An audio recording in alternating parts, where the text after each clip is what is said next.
মুমিনের ঈমান নষ্ট করে দেওয়ার জন্য শয়তানের আরেকটি বড় ধরনের হাতিয়ার হচ্ছে কৃপণতা করা। শরীয়তের পরিভাষা কৃপণতার দুটি অর্থ। এক নম্বর অর্থ হচ্ছে আল্লাহ তাআলা যে বান্দাকে এতগুলো সম্পদ দিয়েছে, যে সম্পদের কারণে তার উপরে যাকাত ফরজ হয় এবং কুরবানি করা ওয়াজিব হয় এবং সদকাতুল ফিতর দেওয়া ওয়াজিব এবং ছেলে মেয়ে পরিবার পরিজনের জন্য শরীয়তের পক্ষ হতে যতটুকু খরচ দেওয়া আবশ্যক সেটিও তার উপরে আবশ্যক, যেটি এগুলা সে আদায় করে না। এটা হচ্ছে কৃপণতার প্রথম অর্থ। এই ধরনের কৃপণতা করা হারাম এবং গুনাহে কবিরা। কৃপণতার দ্বিতীয় আরেকটি অর্থ হচ্ছে ফরজ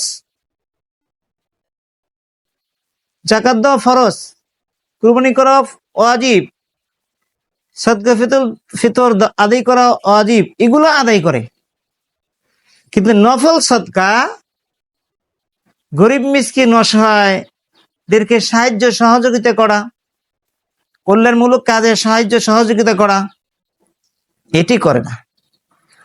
এই দুই ধরনের কৃপণতার নিন্দা কোরআন এবং হাদিসে বর্ণিত হয়েছে। আল্লাহ তাআলা পবিত্র কালামুল্লাহর মধ্যে এক আয়াতের মধ্যে আল্লাহ পাক বলেন সূরা আলে ইমরানের, ওয়ালা ইয়াহসাবান্নাল্লাযীনা ইয়াবখালুনা বিমা আতাহুমুল্লাহু মিন ফাদলিহি হুয়া খায়রাল লাহুম বাল হুয়া শাররুল লাহুম সায়ুতাওয়াকুনা মা বাখিলু বিহি ইয়াওমাল কিয়ামাহ। আল্লাহ তাআলা বলে, আমি বান্দাকে এত সম্পদ দিয়েছি যে সম্পদের কারণে তার উপরে যাকাত ওয়াজিব হয়েছে, কুরবানি করা ওয়াজিব, সদকাতুল ফিতর দেওয়া ওয়াজিব, অথচ সে এগুলা আদায় করে না। তারপরও সে নিজেকে, তার সম্পদ সম্পর্কে সে ধারণা করে কি এই সম্পদ তার কল্যাণকর হবে, উপকারে আসবে। এই দুর্ভাগা হতভাগা এই ধরনের ধারণা করে। আল্লাহ তাআলা বলেন, তুমি এই ধরনের ধারণা করতেছো, অথচ তোমার সম্পদের মধ্যে যাকাত ফরজ করে দিয়েছি আমি। এটা আদায় না করেও তুমি ধারণা করেই করলে এই সম্পদ তোমার উপকার আসবে, কখনোই আসবে না। বাল হুয়া শাররুল লাহুম, বরং এই সম্পদ তোমার অকল্যাণময় হবে। সায়ুতাওয়াকুনা মা বাখিলু বিহি ইয়াওমাল কিয়ামাহ, বরং এই সম্পদ, যে সম্পদের উপরে যাকাত ফরজ হয়েছে তুমি দাও না, এই সম্পদকে বেরি বানায়া তোমার গলায় পরানো হবে। নাউজুবিল্লাহ পড়ুন। আল্লাহর হাবিব এই কৃপণতা প্রসঙ্গে বলেন, লা ইয়াদখুলুল জান্নাতা বখিলু ওয়ালা খাব্বু ওয়ালা খাইন। কৃপণ এবং প্রতারণাকারী যে ধোঁকা দেয় মানুষকে এবং আমানতের খেয়ানত করে যারা, তারা জান্নাতে প্রবেশ করবে। সূরা কলমের তাফসীরের মধ্যে আসছে, এমন প্রদেশের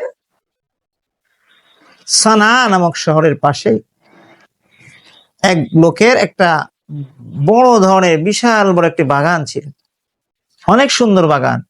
সেই বাগানে ফলমূল অনেক অনেক বেশি হতো, আর সেই বাগানের মালিক পর্যাপ্ত পরিমাণ গরিব মিসকিন অসহায়দেরকে দান খয়রাত করত, যার কারণে আল্লাহ তাআলা মাল আরতা বাড়ায় দিয়েছে।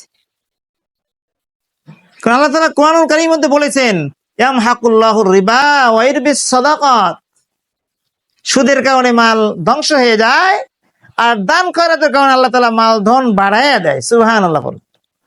বাগানের মালিক পর্যাপ্ত পরিমাণ গরিব মিসকিন অসহায়দেরকে দান করতেন, তাই তার সম্পদ আল্লাহ পাক বাড়াইয়া দিতেন, ফলমূলে ভরে যেত। সুবহানাল্লাহ। কিন্তু এই অবস্থা তার সন্তানরা মেনে নিত না, অসন্তুষ্ট ছিল। তারা তার বাবার মৃত্যুর পরে তারা প্রতিজ্ঞা করলো, পরামর্শ করলো, এখন থেকে আর আমরা গরিব মিসকিন অসহায়দেরকে আমরা সাহায্য সহযোগিতা করব না। এই বলে তারা ফলমূল পাকার সময় হলে তারা গভীর রজনীতে গিয়ে তারা কাটার ইচ্ছায় বাগানে যখন গেল, গিয়ে দেখে বাগানের একটা ফল গাছও নেই, সমস্ত গাছ ফল মূল গাছ সহকারে ছায়ের স্তূপ আকারে আছে। এই দৃশ্য দেখে তারা নিজের বাগানকে চিনতে পারছে না। তখন তারা বুঝতে পারলো যে আমাদের এই যে প্রতিজ্ঞা করেছি আমরা গরিব মিসকিন অসহায়দেরকে দিব না, এটাই হচ্ছে আমাদের, এই কারণেই আল্লাহ তাআলা আমাদেরকে শাস্তি দিয়েছে। কারণ গরিব মিসকিন অসহায় তো আল্লাহর মাখলুক, আর আল্লাহর মাখলুককে যারা ভালোবাসে তারাই আল্লাহর সবচেয়ে প্রিয়জন। আল্লাহর হাবিব বলেন, ওয়াকাল নবী আলাইহিস সালাতু ওয়াস সালাম, আহাব্বুল খালকি ইলাল্লাহি মান আহসানা ইলা আয়ালিহি। যে ওই ব্যক্তি সবচেয়ে বেশি প্রিয়জন আল্লাহর কাছে, যেই ব্যক্তি আল্লাহর মাখলুকাতের সাথে উত্তম আচরণ করে। তো গরিব মিসকিন অসহায় তাদের তো বাগান নেই, সম্পদ নেই, যখন ফল পারবে কিছু দিলেই তারা খুশি হয়ে যায়। আল্লাহ পাক খুশি বলে, আমার অসহায় বান্দাকে তুমি সাহায্য করলা, তোমার মাল ধন সম্পদ আমি বাড়াইয়া দিলাম, যাও। কিন্তু এটা তোমরা দিতে চাও না, যাও, তোমাদের এই সম্পদ আমি ধ্বংস করে দিলাম। নাউজুবিল্লাহ করে পরে তারা তওবা তিল্লা করে প্রতিজ্ঞা করে, আল্লাহ গো, কোনদিন আর অসহায়দেরকে আমরা ফিরাবো না, আমাদেরকে বাগানের যে অবস্থা ছিল সে অবস্থা ফিরে দিন। আল্লাহ তাৎক্ষণিক ফিরিয়ে দিচ্ছেন। পরবর্তীতে বাগানে আরো ফলমূল আগের চেয়ে বেশি আসছে। বন্ধুরা, কৃপণতা করা যাবে না। কৃপণতা করলে এই কৃপণতার পথ দিয়ে শয়তান আপনার ঈমানকে হরণ করতেছে। কারণ আপনি ঈমান যখন এনেছেন তখন আপনি বিশ্বাস করছেন আল্লাহ আপনি যা করতে বলেন তাই করব, যা করতে বারণ করছেন তা আমরা করব না। তো আল্লাহ তাআলা তো দান করতে বলছেন, হ্যাঁ, তোমার যাকাত ফরজ হয়েছে, যাকাত দাও, কুরবানি করো।